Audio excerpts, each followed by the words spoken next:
let's cut to the chase. We're going to go ahead and rank every single Yuji fight from beginning to end, but mostly this is just an excuse to yap about every single piece of development that Yuji has gotten from the beginning of the story, from chapter 1 up until chapter 267, where we currently are now. Chapter 1 is not really a fight per se. Yuji versus the very first curse spirits that he encounters.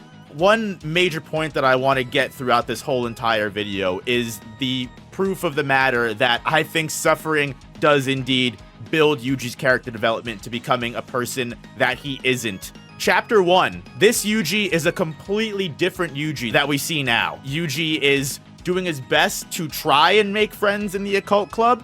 I think later on, we actually find out, just from what we know at this point at 265, that those were kind of like his only quote-unquote friends, and he didn't really have any other friends. He might have had just acquaintances throughout, unless... it seems like Yuji was mostly just focusing on his grandpa at this point in his life, as much as his grandpa hated him doing that. I think in Japan, some, like, I don't know if it's every school or some schools, but they require you to do at least one club. And I think the thing with that is, like, Yuji chose the occult club because they allowed him to leave in order to go see his grandpa before the visiting time was, visiting hours were up. It all kind of, like, seems very coincidental in the very beginning that, like, Yuji, Megami, and everyone kind of ends up in the exact place that's required. But, I mean, even later on in the Cullen game, we see that Megami even kind of wonders this to himself. He goes, you know, now that I think about it, that all did kind of go very according to plan if someone was to plan this. And I think it's interesting, too, having read the Jujutsu Kaisen first draft, Jujutsu Sosen, seeing, like, how much of the original beginning of Gege's vision for the story actually held true in the actual chapter of the story. Like, even though Megami wasn't the Sukuna vessel, it ended up being Yuji. I think Yuji having the Sukuna vessel inside of him as a means to build his character and become that person that wants to save people no matter what, into becoming someone that values all life no matter how despicable or little. I think it makes more sense having a Sukuna inside of him, because now that Sukuna's not inside of him, he can finally look at Megami and go, wow, I wanted to die because I've had Sukuna inside of me and because of everything I've been through. But now, looking at Megami, I don't want Megami to die. It's really kind of crazy how we see, like, Yuji wanting to save people and wanting to embody his grandpa's wishes start off so small in this portion and only get bigger as we go on. I mean, I agree with you in the fact that it does seem coincidental, but now we know he had, like, a finger sealed inside of him from birth. It does make more sense, because that was a big question I saw people have for a long time. Is how could Kenjaku possibly plan this guy to eat a finger and not just die immediately? But if he already had Sukuna or a part of Sukuna in him, it does make sense. One thing that's very prominent in this is, like, even though it's kind of subtle, you do see, like, the almost superhuman athleticism that Yuji's capable of. We see it as far back when he does, like, the shot put and he does the 100-meter dash or whatever run he does.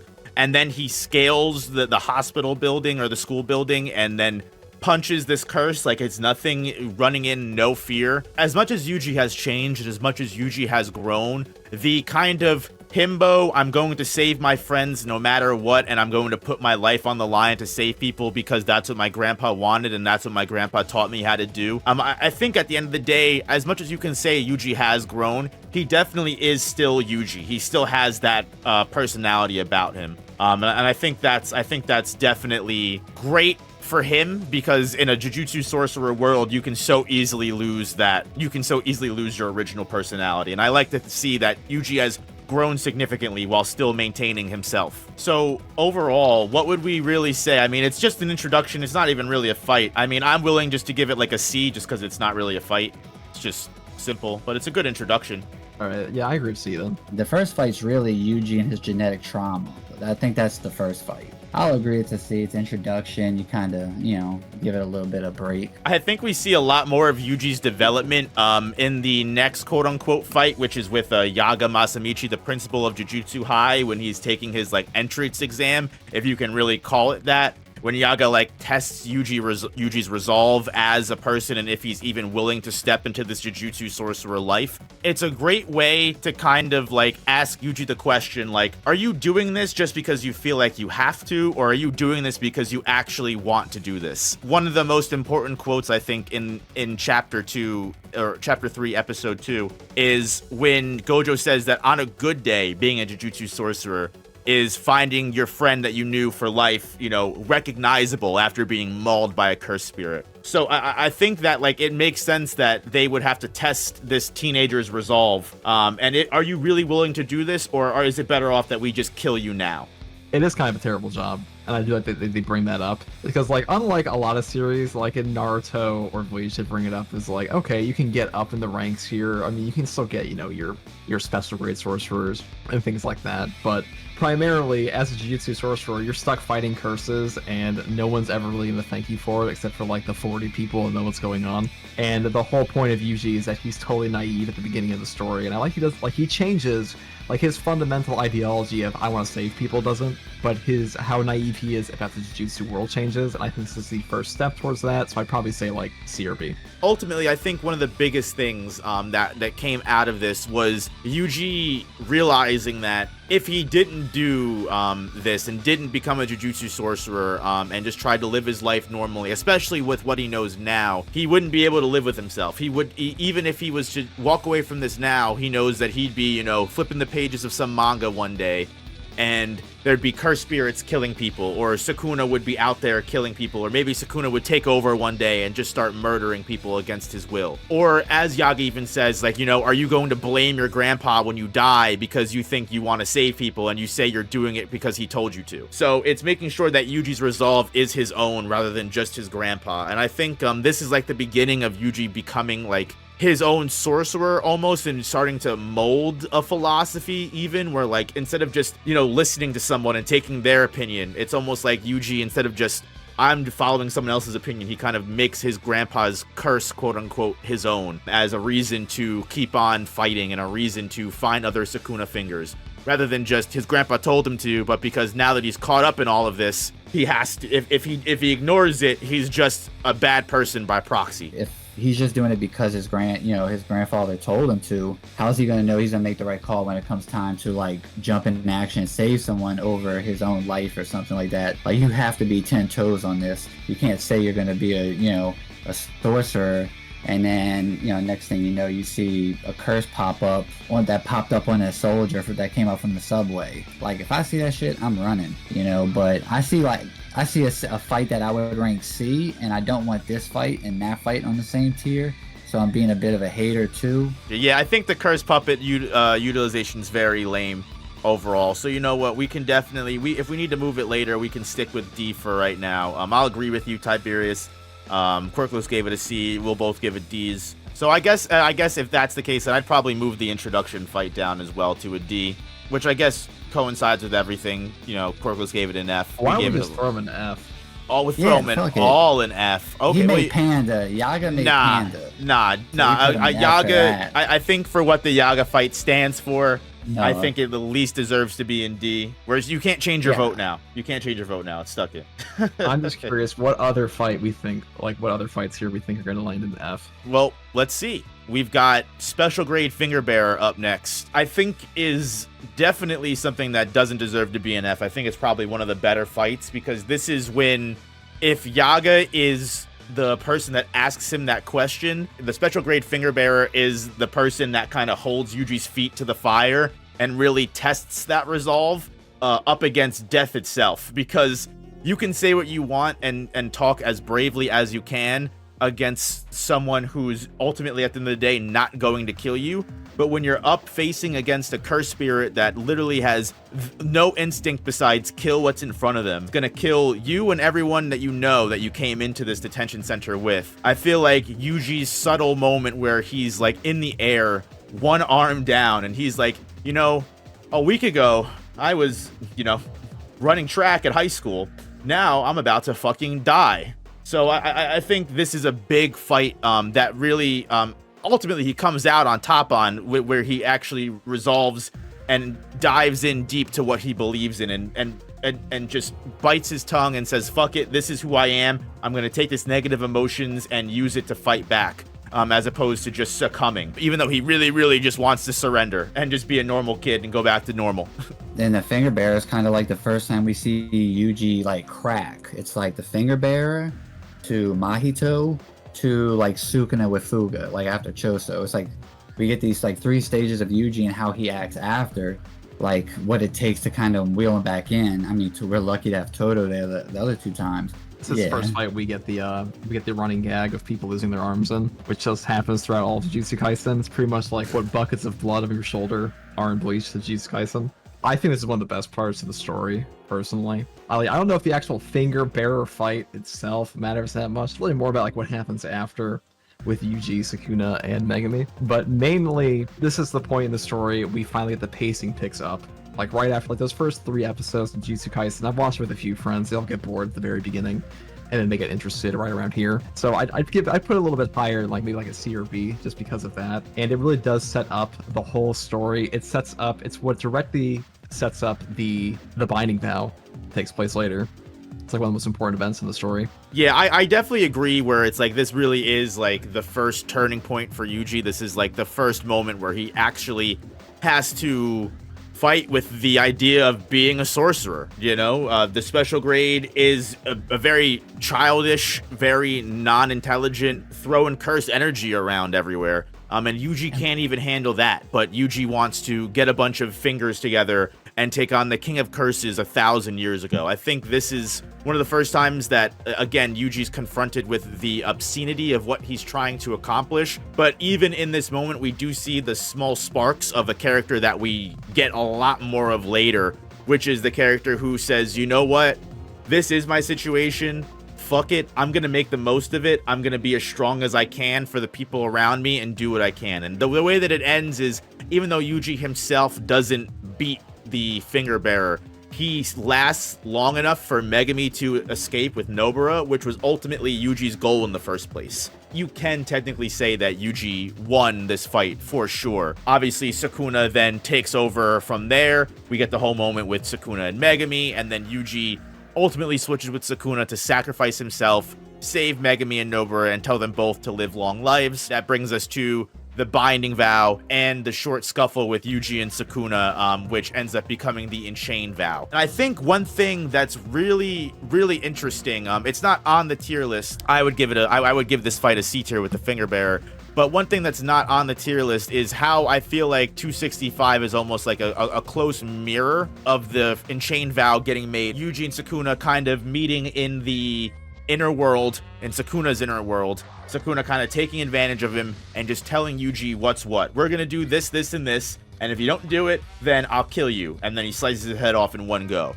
And now the tables are turned completely, where Yuji's looking down on Sukuna and basically saying, we're gonna do this and this, or you're gonna die. So all in all, I feel like this really is the catalyst for Jujutsu Kaisen as a whole. And I agree with you, Quirkless, where like this was definitely like after the Nobara small stint and like episode 2, it kind of does get a little slow, but like this and how quickly shit hits the fan definitely pulls you right back in for sure. Maybe it's how because we see this is where Yuji was like raised, where he's familiar with.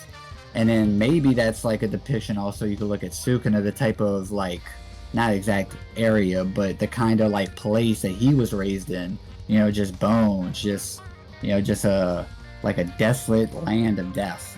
So after the binding vow, everything like that, Yuji enters a period of time where he's in hiding. All the higher ups, most of Jujutsu Society, Nobara, Megami, they all think he's dead. He didn't come back. Gojo decides to keep it a secret and has Yuji train with Nanami and train using the sleeper bear to kind of control his curse energy better. And we see Gojo versus Jogo. We see a lot of that stuff. By the time we get back to Yuji is investigating transfigured humans and going through what he doesn't know yet is Mahito and Junpei's footsteps and slowly following behind them with Nanami.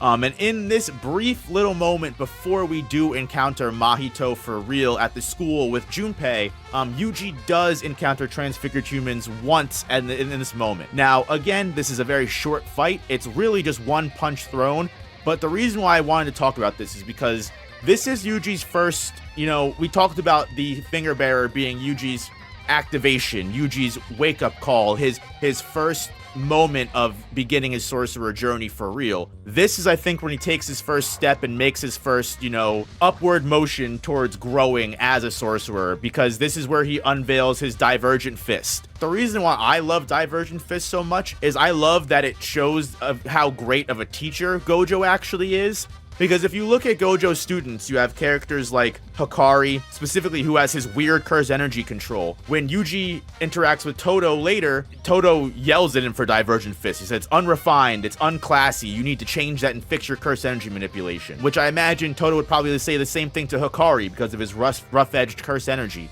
Where Gojo looks at it, even though it's untraditional, and goes, that's kind of cool, Yuji. You could probably make use of that and turn it into a cool thing, as opposed to being like a traditional mentor and being like, oh, you're doing it wrong, fix it right now and don't ever do that again. I like seeing him fight with Nanami here, personally, when he's fighting the transfigured humans. I also love the idea that Nanami, like, you see Nanami as a stern guy at first, who, like, doesn't really, like, he kind of seems like he doesn't care that much about people initially, but then he's like, he talks about, okay, well, it's only natural I protect my students, it's only natural the adult puts himself in the way for the children when you're fighting. And it's kind of hard to translate this in anime because it happens all the time. If you really look at it in real life, you're sending kids to fight to fight horrific monsters, which is pretty messed up. And I just like the idea that they bring it back to reality there. He's jaded about the life of his Jujutsu sorcerer, but he's simultaneously trying to protect Yuji from the harsher realities of that, even though he knows it's pointless. And he even mentions this after the entire Mahito arc later, where he's like, I wish I could keep you as a child for as long as you could, but at the end of the day, you're going to have to become a Jujutsu sorcerer, you're going to have to become an adult. And ultimately, Nanami realizes that it was wrong of him to do that, and he should have just looked at Yuji as a Jujutsu sorcerer from the beginning, but I mean, that has everything to do with Nanami's dark past as well, and how he kind of had his childhood ripped away from him with Hybera dying. How Yuji kind of interacts with Nanami and starts to kind of take after Nanami and grow so attached to Nanami as well, too. Where Nanami's having like a great influence on him. It wasn't, and didn't Nanami, he was the one, he kind of went out of his way to reassure after he found, like, after Shoko calls him and they find out that, they died when they were transfigured. I don't think Yuji kind of thought about, like, having to take another's life, like a human life, up until that point. Aside from, like, the actual fight, I'm not sure if y'all remember if Yuji ever brought up, like, taking a life before that moment, like a human life. This is kind of the jumpstart of that idea as well, where Yuji begins to realize that the job that he thought, not that he thought just being a Jujutsu sorcerer was going to be morally gray, but it's a lot more gray than he thought. Especially when he finds out what the hell Mahito's doing, and especially as we get into the Junpei arc and everything going forward after that. But yeah, I think this is an important moment, even though it's a very lackluster fight. I still think it's a pretty important moment for Yuji overall. Like, I think it would probably go in the same tier as, like, the Yaga fight, where it's like not really a fight, who cares, but Nanami's development into Yuji and Nanami's interactions together, the start of that growth, as well as the beginning of Yuji's trauma surrounding actually having to kill human beings, and if he's actually prepared to make that jump from just exercising curses, I think is much more dynamic than, let's say, Yuji just being a good guy in chapter 1. It is cool to see that both Yuta and Yuji are two characters, like the only two characters who really have that weren't raised in Jujutsu society whatsoever. So the way they come into it's a little different, and they're a little bit more shocked by the brutality of it. It really is a big contrast from, like, characters like Gojo, who are born into sorcery. Like, Gojo in his teenage years is literally just a cocky prick who doesn't even care about humans, to a certain degree, right? As much as he has to for his job, he's fighting, curses to exercise them. But at the end of the day, he's like, who cares about a veil? Geto, we could kill all of these people if you want right now. I probably wouldn't care about it if we did it. You have a character like Geto, who I'm pretty sure had non-sorcerer parents, ended up being the justified one, and ended up being the one that broke under the pressure. So yeah, I think that's a really good point, Quirkless, is it also, it shows the difference between characters who grow up in sorcery and are just raised around it, and the brutality and the disgustingness that comes with that world.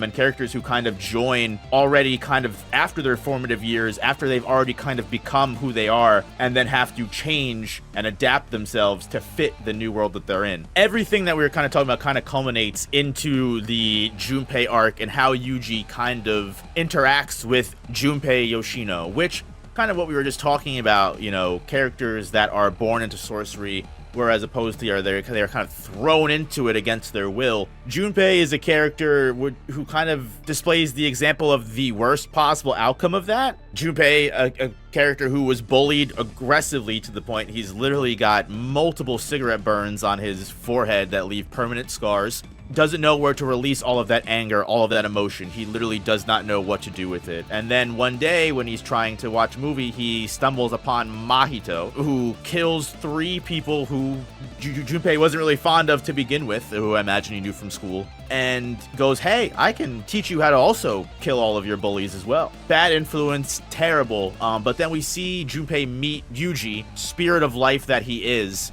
almost saves Junpei for a good moment. But unfortunately, Mahito's grip was too tight, and he completely corrupts Junpei entirely and turns him into, for lack of a better word, turns him into a school shooter, you know? The joke is there. I'll say it. I'll make it. It's there. I mean, Junpei's downfall is believable. It's very relatable. It makes a lot of sense. And it's sad that these two characters that could have been best friends have to oppose each other like that, to the point that I think they captured such a perfect dynamic that so many people, myself included, literally could have seen Junpei becoming a staple rival character, potentially becoming a staple villain, a staple anti-hero, or at least having some larger impact on the story. Gege himself admits that he didn't really like the Junpei part and he didn't think it was his best writing, but I disagree, and I really like the Junpei part. It's what got me into Jujutsu Kaisen as a whole, even more than the Finger Bearer Curse did. Yeah, I think this is like the first person that Yuji feels that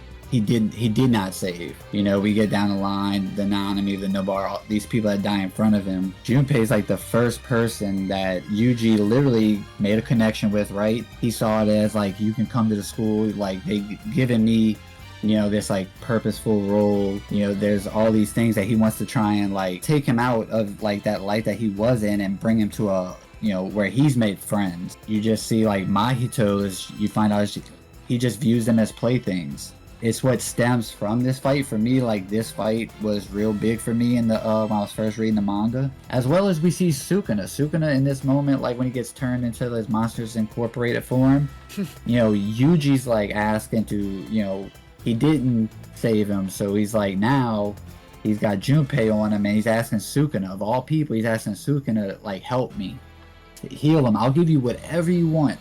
And like Sukuna's just like, nah. Like, you know, it's like he takes joy out of the pain that like Yuji's suffering at that moment.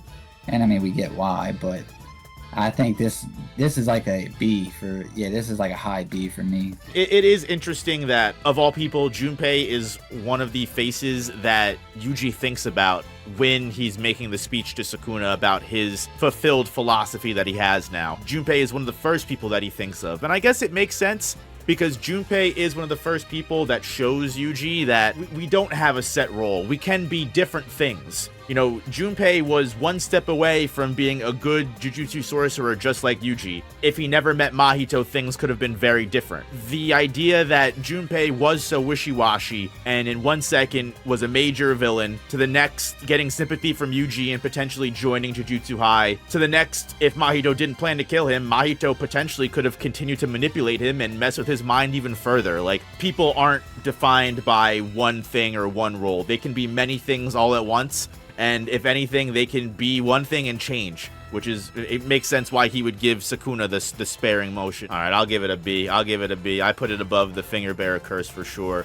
So I think like a lot of what we were talking about kind of segues into the fight with Mahito Yuji has, where it's Yuji and Nanami versus Mahito. There's also that short little one-on-one fight that they have. Definitely one of the major staple fights in like the first season, the first half of the story. The dynamic between Yuji and Mahito is one of the most iconic things in the world. Yuji's rage over Junpei dying, and the fact that even though in this moment Yuji can't piece together why he hates Mahito so much. I mean, rather, he doesn't really need much more of a reason than he just killed his friend. Ultimately, we find out later in 265, the reason Yuji was so annoyed and the reason why Yuji couldn't look past what Mahito did was because Mahito, as Tiberius said earlier, just looks at people as playthings. He views human beings as toys that he can mess with. And that's why Yuji, when he says the words, "I'm going to kill you," it made every word before seem like a lie because it was the truest statement that he's ever said before. And it's also words from the future, almost words from a future Yuji that he doesn't even realize he's clued into yet. And just the fact that he's able to stand up against Mahito, even for the short time that he does, is great. Obviously, Sukuna is an interesting tidbit in this fight because he protects Yuji involuntarily and protects him from Mahito's idle transfiguration, because without that, Mahito would have just as easily transfigured Yuji and killed him as he did Junpei. And I also like Yuji, after everything, getting over his trauma of killing transfigured humans and doing what needs to be done to save his mentor Nanami and continue the fight against Mahito. I think this one's benefited from the fact that it has some of the best anime OST, in my opinion, and it had excellent animation to it as well. Like the Mahito fight when he opens up his domain expansion, that's one of my favorite scenes in JJK, so it's hard not to put this one in S for me. Mahito growing as well as Yuji also growing in the same time. They really are like, it starts the two sides of the same coin very early, in a sense that you don't even realize that Yuji and Mahito are both like neck and neck leveling up together without even realizing it. In the same fight, that while Yuji may not level up, power wise or curse technique wise, he still levels up to be able to, bite the bullet and kill people if it requires it, which we'll even see later down the line in Origin of Obedience, as I mentioned before, the fruition of all of that. Most people wouldn't even consider breaking into a domain, but Yuji, like, maybe it's because he wasn't raised as a sorcerer, that perception, by this point he's already learned like domain expansion from Gojo and Jogo fight, but doesn't mean like it's like that fear of domains is like ingrained in him. So him just diving, jumping head in to get rid of Mahito, save Nanami. This is the first episode I ever rewatched after it was over, but I'd still give it an A. Yuji and Nanami tag teaming, we get that first Juju jumping moment that we've ever had. So I think we got S's, we got A's. I think we could definitely put this one in an A, and like you said, potentially the final Mahito round can definitely be an S tier. Yuji should know that he did save Nanami. If he ever felt like he didn't, like... Yuji definitely saves a lot of people throughout his track record. I think this is it's definitely a big instance of it.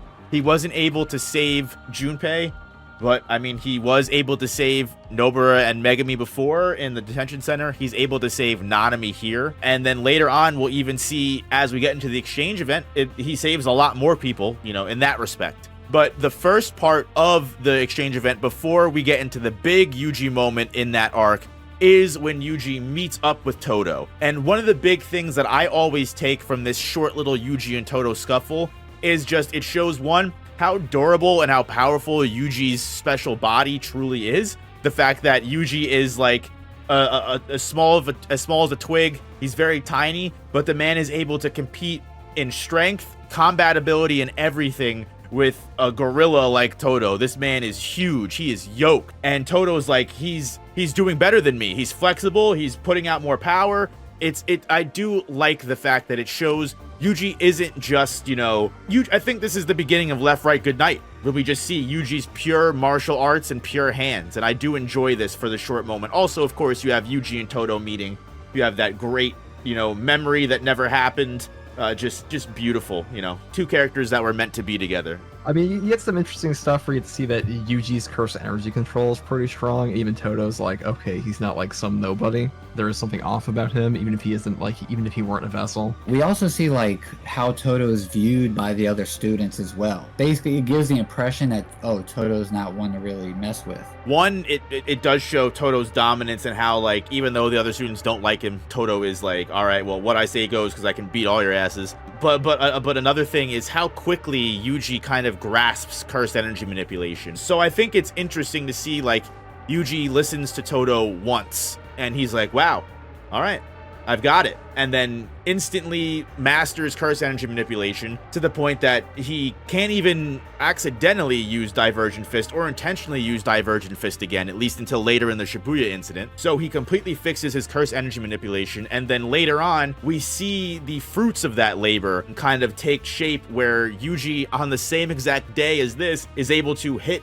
a Black Flash when he fights against Hanami, showing that one, Todo's influence is already major on Yuji, and two, Yuji again is just a jack of all trades and was born to be a sorcerer, even though he didn't realize it and wasn't born in sorcery. So I agree, I could definitely think we can give the Yuji and Todo short scuffle a C.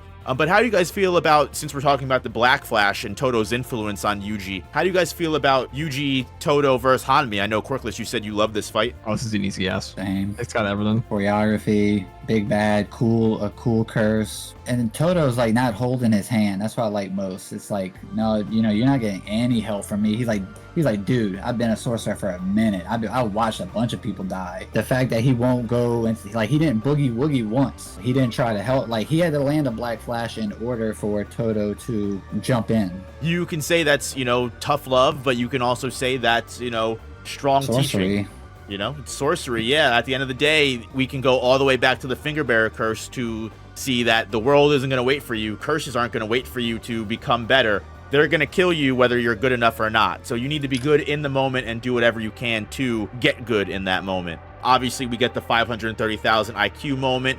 We also see that Todo is borderline psychopathic with his hallucinations of Takeda just showing up out of nowhere for no reason. But it all in all creates like a great way for us to fall in love with not just Todo, but just this fight in general. Yuji and Todo's dynamic is perfect in this moment. I know later Yuji kind of denies that he doesn't know what was going through his head. He's like, I don't know, I was feeling the moment. I don't know what any of that brother stuff was, but Weaponized psychosis. He really does. And to the point where it's contagious on others. I love the brotherhood. I love the dynamic of the two. I love Yuji basically breaking Nanami's Black Flash record. Now that I've read Hunter x Hunter, I absolutely love the kind of reference that Gege does with Nanami explaining the Black Flash, how it's almost nearly identical to when Zeno Zoldyck explains...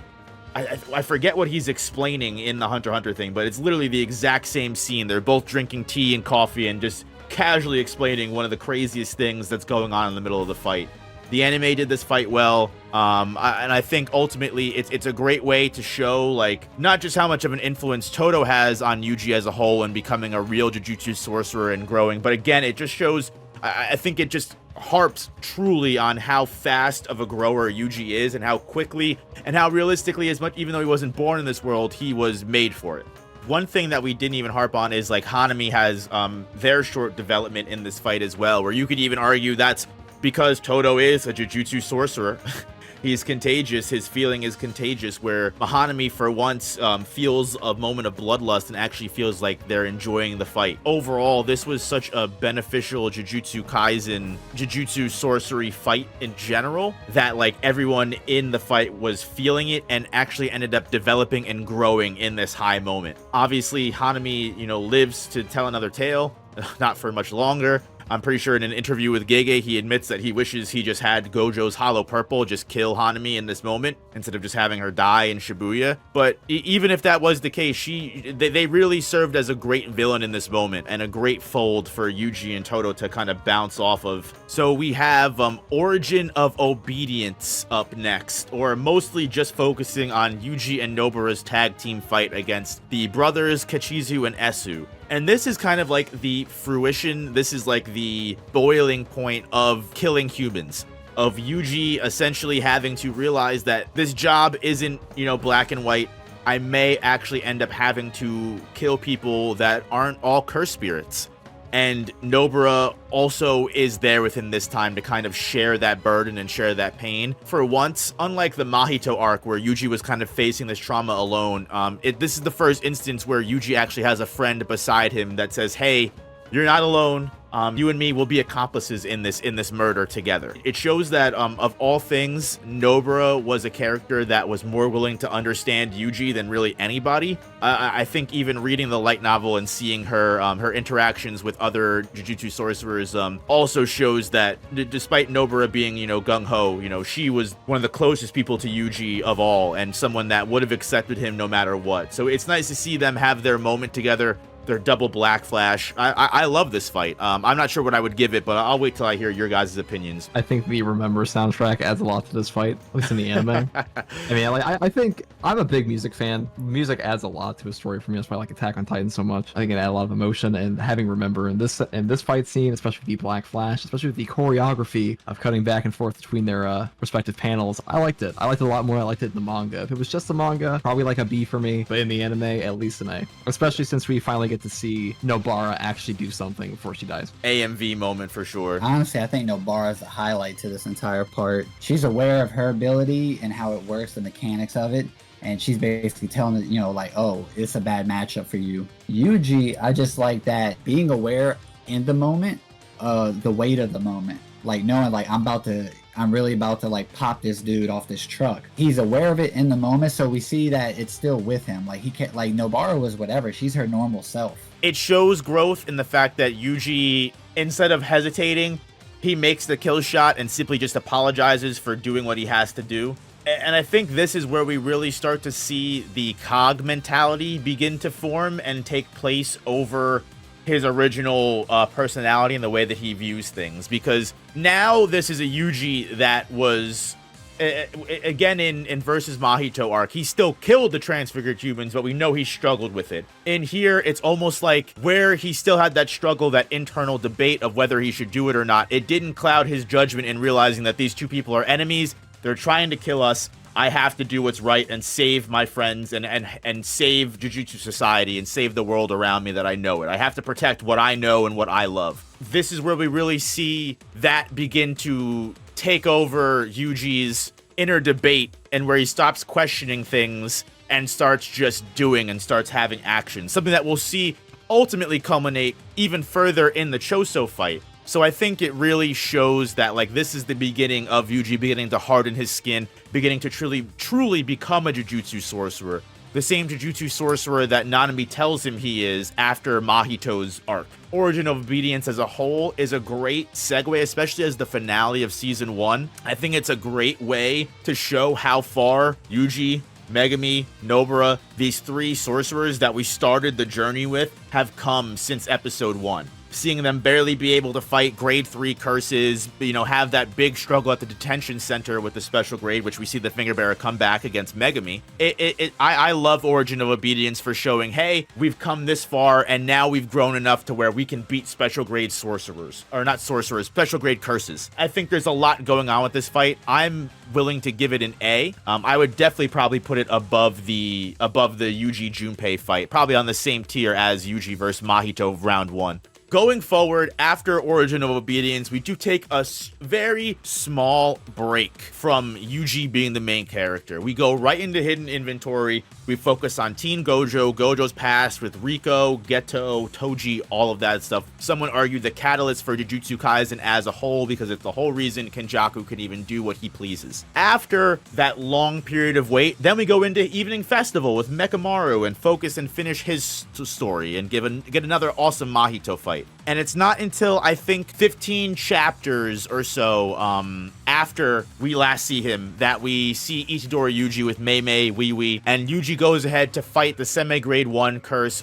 which apparently is officially named Kogai. I will never call him that. He's the grasshopper curse to me, and that's what he'll always be. I love this fight simply because it's a great reintroduction to Yuji as a character, and it reminds us of where he's at as a whole. Grade 1 candidate sorcerer who has come into this world with this new burgeoning philosophy, and just how strong he is and how well he's adapted into this world. Even Mei Mei gives him the props that she didn't think he could have exercised the grasshopper curse as fast as he does. So I think, even though a lot of people don't really like this fight, I like it just because it's a great, again, in my opinion, a great way to bring Yuji back into the center stage and remind us where he's at. Comparing him to Kusakabe is like very impressive. you know, because we don't even know Kusakabe at that point, really. You know, we get that, and plus 2 arms versus 4 arms. We also get that, like, dirty tricks or anything. If your skill is so much greater than that person, it doesn't matter what they have behind their back. You know, it doesn't matter what cheap trick they'll try. You'll just go above it. I think it sits right on the same line as like the Finger Bearer, Yuji and Todo, where they're like very much fights to show where Yuji is at and confront him with things that he may not have confronted before. I think this is one of the biggest fights in Shibuya before we get into Mahito, of course. Everyone loves it. Yuji versus Choso. Yuji against his big brother, who he doesn't know is his big brother. Not only, I mean, so much can be said about the choreography, manga, and anime. So much can be said about the dynamics and the themes that are getting played in the background of this fight.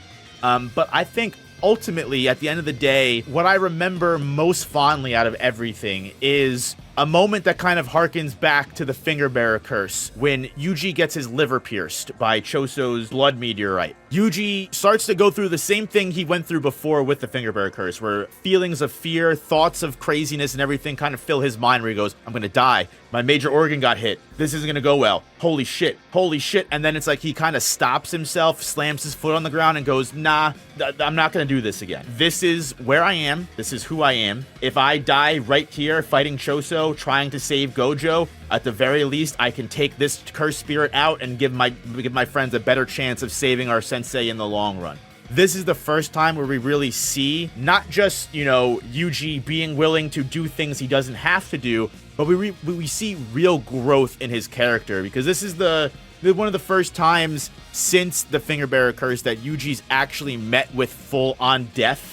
And instead of breaking and cracking under the pressure, he remains strong. And I love that moment. And that's the most, you know, that's the biggest impact of this fight for me. But I'm sure you guys have your own, you know, opinions and perspectives on this fight as well. In the manga, I liked it. I liked how tactical it was. I liked the whole usage of the water that was still maintained in the anime, but the animation took it over the edge. I feel like my opinion on some of the later fights will probably change a lot more too once they get an anime adaptation. But right now, Choso versus Yuji, probably like the best singular episode for fighting besides maybe Sukuna versus Maharaga we've seen in JJK, in my opinion. I think the dynamic that Yuji and Choso shared, Choso realizing at the very last moment before killing Yuji that they are related, not realizing and getting all those memories in that moment. Sukuna not even being willing to come out and save Yuji in the last second, I think is also hilarious. This is the hardest that Yuji has fought since the Finger Bearer curse. And again, I just love seeing how he stares into the abyss and hops right into it, as opposed to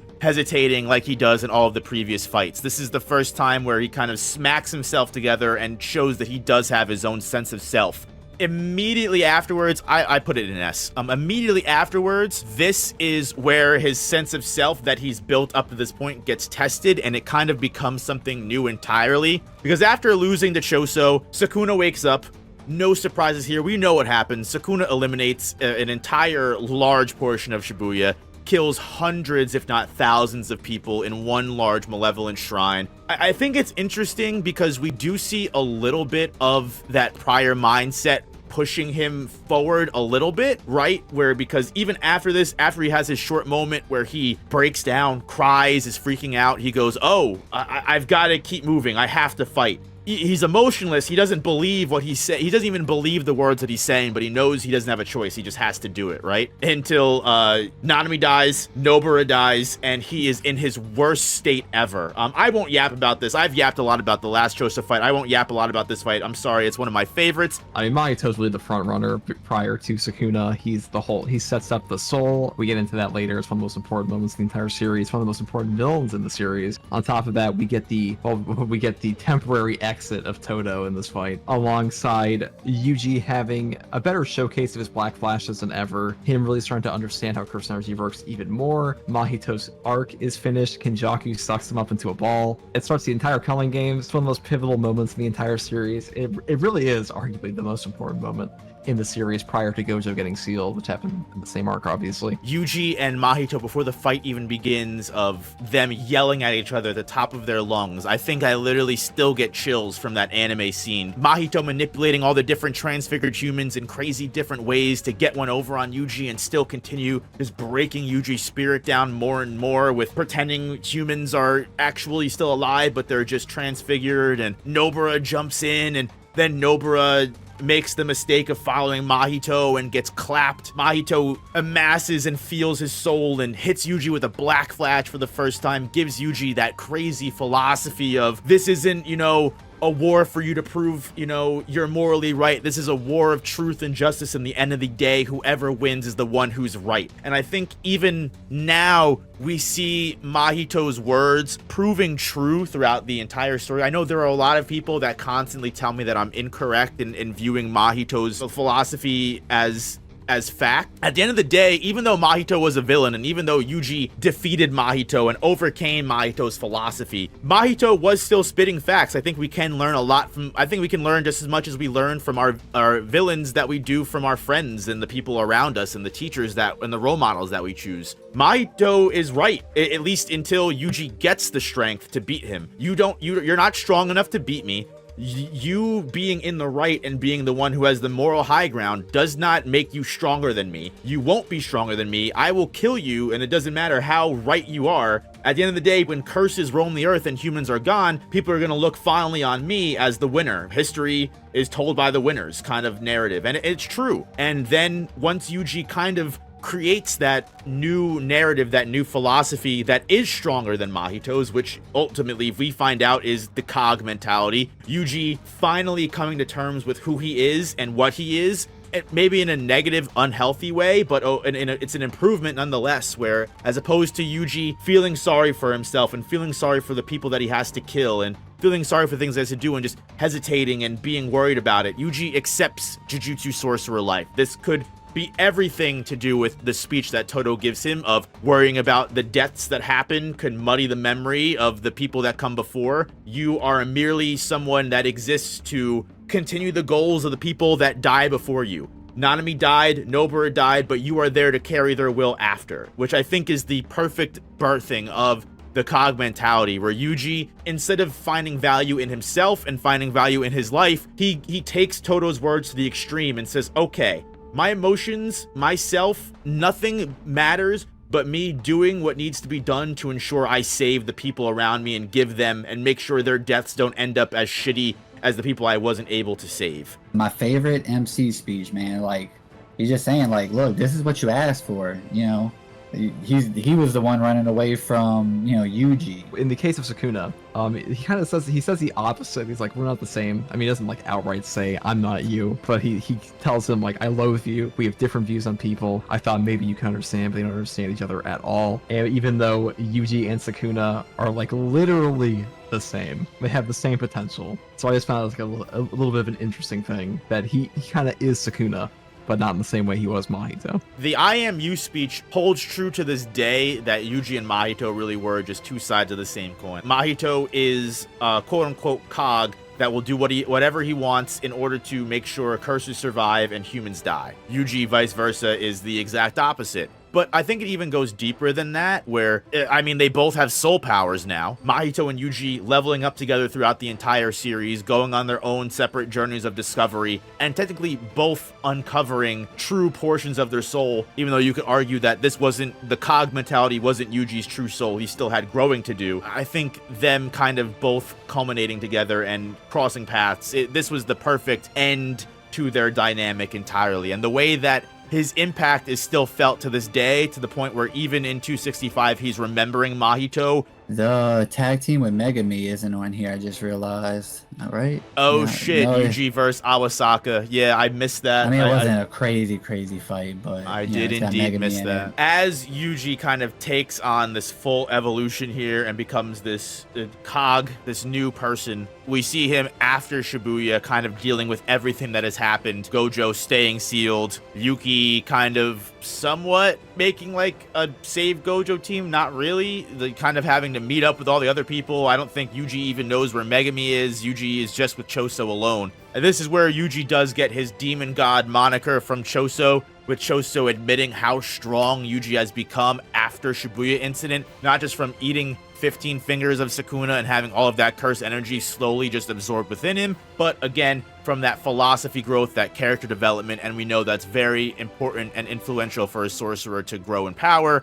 It's all about a sense of self and having a strong sense of self. In that moment, this is kind of the catalyst for Yuji meeting up with the group that goes into the culling game. Yuta is making plans to quote-unquote kill Yuji, and we get a small scuffle between Yuji and Yuta. And I think this fight is really cool because it just shows this is where base Yuji is, this is where his character is, this is what he's going to need to learn going forward. Now, obviously, what do we learn from this fight? Yuji's great at sorcerer combat now, to the point that he's even able to tell Yuta's cursed energy is one super powerful, but also that he's feinting attacks with his cursed energy. Yuji is using the environment to his advantage. He's always kind of had a knack for that, but it shows that Yuji is at least capable enough to throw hands with a special grade sorcerer when it comes to regular combat. Obviously, once Rika gets involved, he doesn't stand a chance, but it is interesting to see Yuta at least kind of be like, oh, this guy's actually kind of putting up a decent fight against me. We also get the Kaori mention right before the fight, which was crazy. But because it's Yuta and we get to see Yuta in action, which is always fun, and that that aura and how people see Yuta, you know, like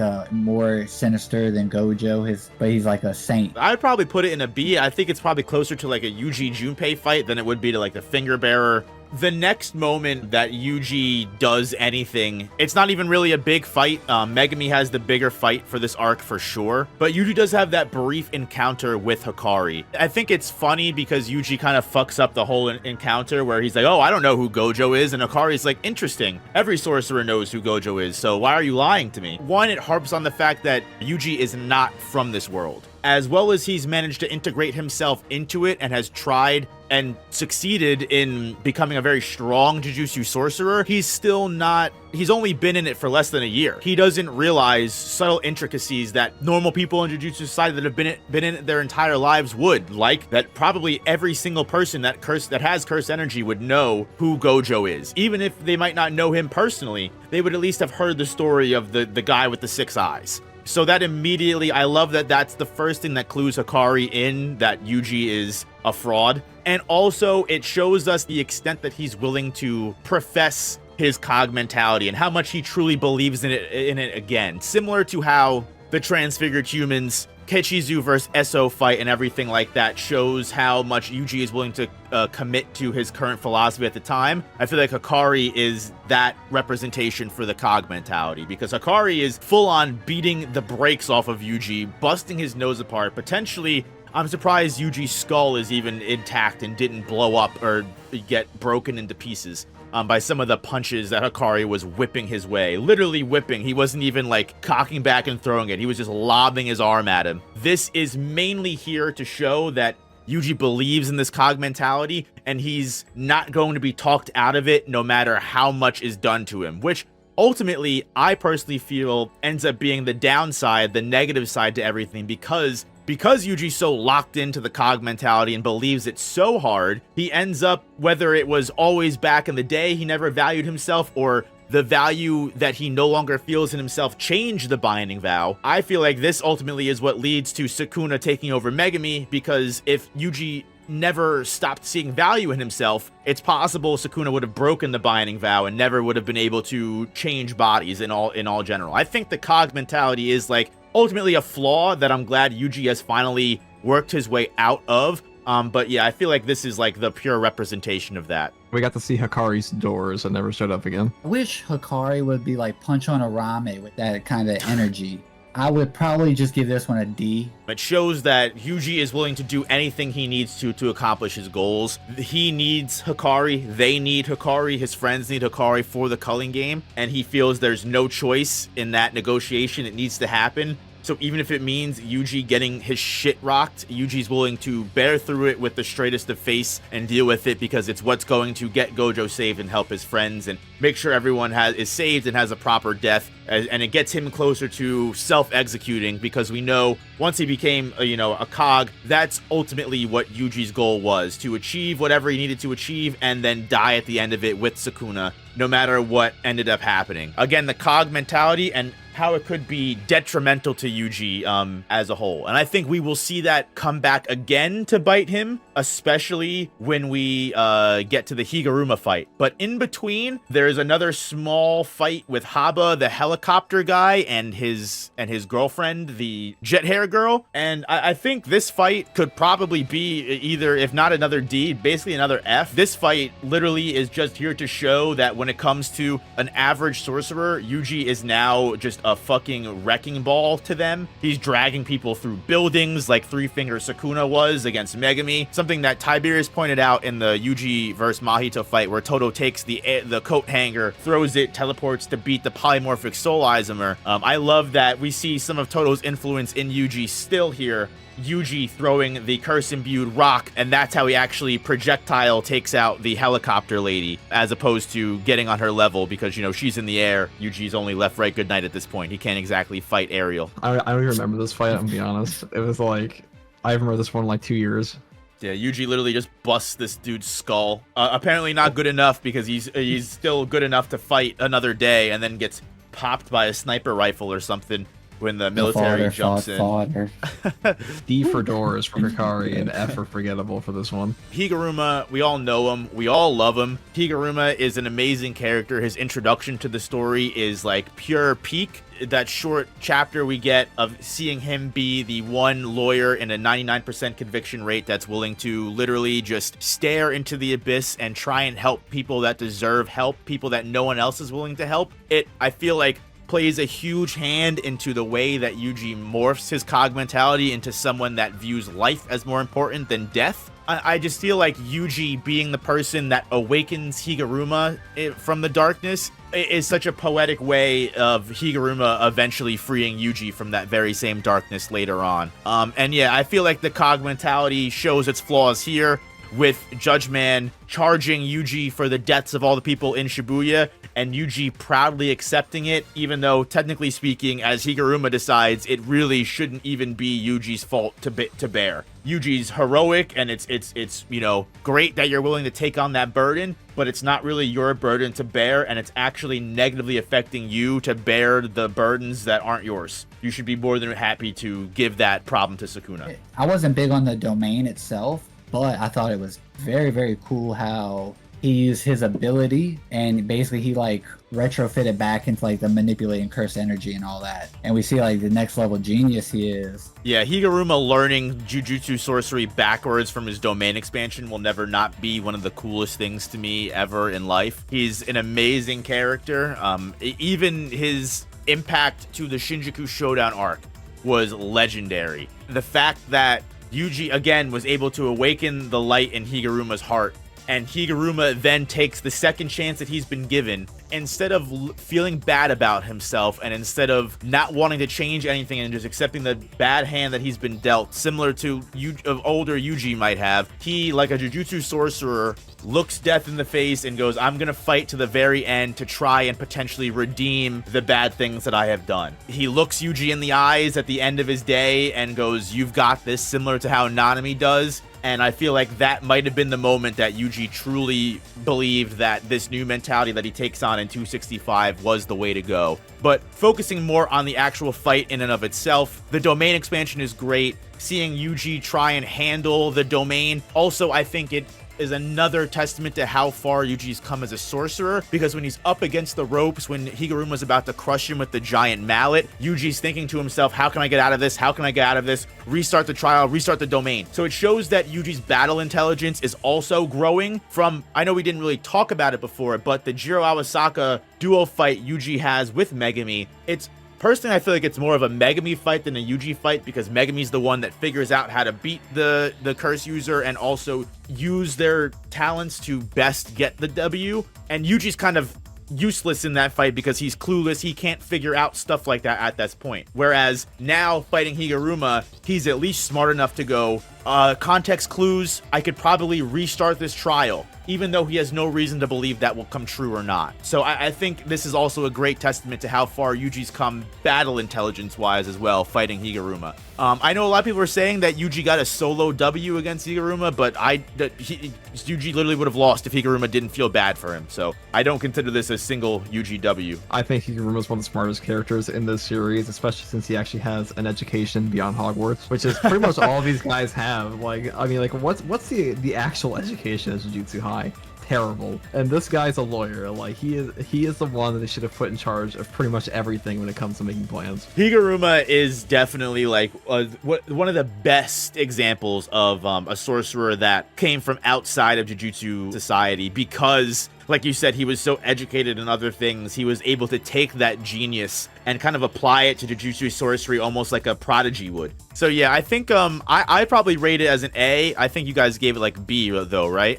I'll give it A. I give it an A. I agree. So the next two fights, technically they're two different fights, but one's just, in my opinion, a continuation of the other. You do have a really big moment in the first half of this fight, which is the 214 chapter fight between Yuji and Meguna, which you could also consider this is, Yuji and Maki versus Sukuna as well. I think the big moment from this, everyone notices it, everyone knows it, everyone loves it, which is Yuji walking through the storm of cleave attacks to punch Sukuna through the face. I think we see Yuji's eyes change here for one of the first times to kind of look more like Sukuna's. Yuji's anger, his bloodlust, leveling him up to a degree of power that even Sukuna is shocked and is like, where is this all coming from? It's a great, almost like quote-unquote awakening or introduction to what Yuji will become later. Like, this is, again, in my opinion, the final strike in the Cog mentality. Because, again, the Cog mentality is what led to Yuji not valuing life, not valuing himself, and ultimately is the reason why Sukuna was able to take advantage of the Enchained Vow and take over Megami. So I think this is Yuji's anger at himself, anger at Sukuna, at curses as a whole. And again, I think this is the death of the Cog mentality. It's an S tier chapter for me, no matter what. Like, yeah, it's kind of short, but still, the Maki pull up on Meguna was hella hard. I mean, we get Sukuna roasting him when he leaves. Yeah, we go right to a time skip, I think, right after that. But right before, Gojo comes back, that we unseal Gojo, we see Yuji afterwards, right? Like, he's like, I'll eat anything to kill Sukuna. And I think this is the death, and we see the birth of the new mentality. This one, I'm with Tiberius. 214 is my favorite chapter. This is when Yuji's internal conflict becomes external. He has to fight it, like, literally with his hands. His internal conflict with Sukuna, the person that's been harassing him the whole series inside, finally comes out. They finally actually have a conversation in the real world, in real space. That's when you're like, okay, they have the prison realm, they have Angel, Gojo's coming back. This was a big turning point for the story. A lot of hype started as soon as Sukuna took over Megami. It was a new era. We entered a new era of JJK for sure. From where do we go from here? Like, as a story, like when you see him fly away, you're like, oh. Yeah, I mean, this was like, man, this is like all the worst things that could go wrong, like being unfolding in front of Yuji. Where would you guys put this? Where would you guys rank this fight? S. Damn. Okay. Interesting. I didn't know you guys love. I knew you guys love this fight so much, but to give it an S, so you think this is the same level? I guess it's your best chapter. You think it's the same as Choso, Hanami, Mahito? Damn, crazy. Up next is just the Yuji and Sukuna fight that we have now. Now, obviously, you've had multiple fights with Sukuna. Yuji has gone through 3 or 4 rounds at this point. But so I guess ultimately you can kind of judge this as Yuji's performance against Sukuna as a whole. When Yuji's fighting with Higuruma, when Yuji's fighting after Higuruma by himself, and we reveal the reverse curse technique. Yuji hitting all 7, 8 black flashes and really revealing that he has dismantle and blood manipulation against Sukuna. The fact that he's squaring up with Sukuna kind of somewhat evenly, even though we know that Sukuna, when he puts his back into it, can definitely whack Yuji aside if he needs to. I feel like Yuji has come so far, and this, depending on what happens, this really could genuinely be the completion of Itadori's arc as a whole. Yeah, pretty much everything I could say about the last chapter of the last fight is the same in this one.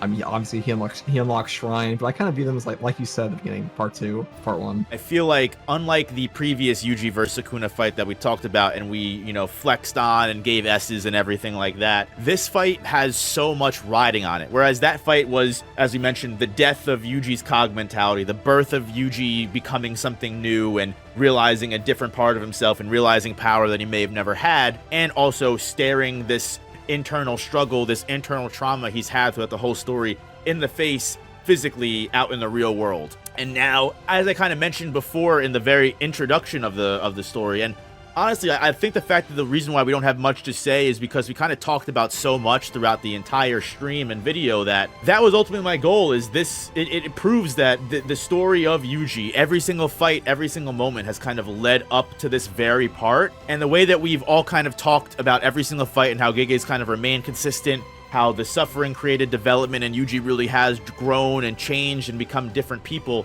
At the end of the day, the kind of growth that Yuji has shown, viewing all life as valuable, and is literally a culmination of everything we've talked about just reaching its final stage. It's taken small aspects of his grandpa's wish of wanting to save people. It's taken small aspects of Jujutsu sorcerer life and being able to handle the dark deeds and understanding people are going to die around you, and you can muddy that memory by caring too much or changing and or affecting their death. And we see this especially in a character like Megami's final moments with Yuji as they're touching base in the soul, where Megami admits that despite everything that they're doing to try and save him, Megami does not want to live in a world without Tsumiki. And with this new mentality, Yuji learns a lesson that Gojo learned a long time ago, that you can't save people who don't want to be saved. And much like his grandpa's death, who we get confirmed died from lung cancer and refused treatment, even though Yuji can't understand people who surrender and succumb to life's hardships after going through the life of a Jujutsu sorcerer,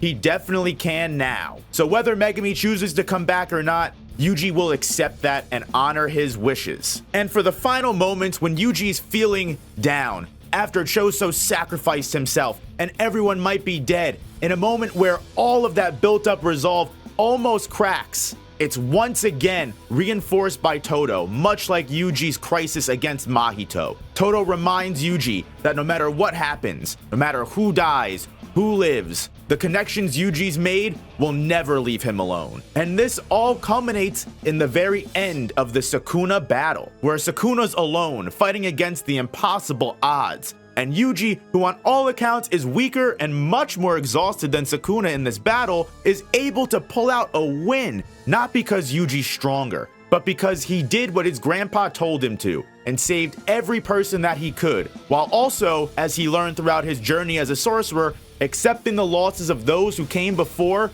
and taking that in stride to grow. And in that final push, those last sparks of spirit that Choso gives, that Todo gives, Megami, and surprisingly fucking Nobara Kugasaki, returning in the last hour to complete the trio's last and final mission, gives to complete and exorcise the King of Curses. And in the end, every person touched by Yuji, every single character who believed in him, sacrificed themselves, or just plain died in hopes they would one day achieve this victory, gave him the opportunity to overcome a mountain Yuji could have never scaled alone. And then ultimately all of that formed together along with Higuruma's kind of sense of justice and impact on Yuji to create the Yuji we know now, which may be the closest person to enlightenment that we've ever had before. Again, I know people hate when I say that because you could argue that narrators and Gojo has said Gojo or Sukuna are the real honored one, but I think with the Buddhist symbolism that we've gotten in 265 and the way that Yuji was willing to spare Sukuna of all people,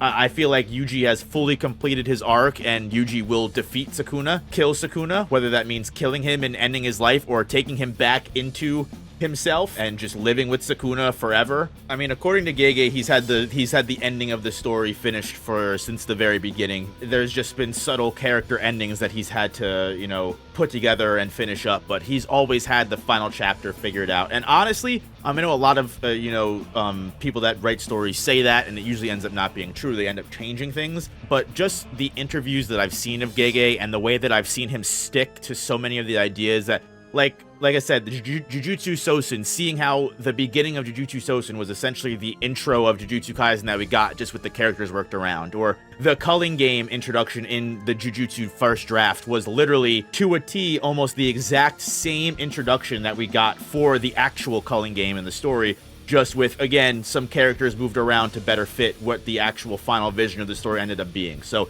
I believe Gege when he says he's had the ending worked out from the very beginning, and I don't see him deviating from that, again, especially with what we said before on how you only need to look back into the story and you can find new things almost every new chapter of payoffs that you didn't realize were payoffs happening, or subtle foreshadowings that didn't even tip you off at the beginning that you're like, you can look back on now and be like, holy shit, this was, you know, foreshadowing this, or holy shit, this was the start of this. I mean, to the point that you got Gege in the Higuruma fight. Yuji is visiting the pachinko parlor in chapter 64, and then that comes back into the fray in chapter 164, I think, exactly, or 165 again. Small things like that, you're like, oh shit. Gege's really had the story built out for a long time, then that tells me that he's going to end with what he's thought of and had themes for since the beginning of the story. So as long as he does that, I think it's fine. Guys, thank you all so much. Seriously, thank the guests. Thank you guys for being great. I'm sending spirit bomb energy all around, and I hope you accomplish your goals, whether it's morning, afternoon, or night, whatever time zone you're in. Peace, peace.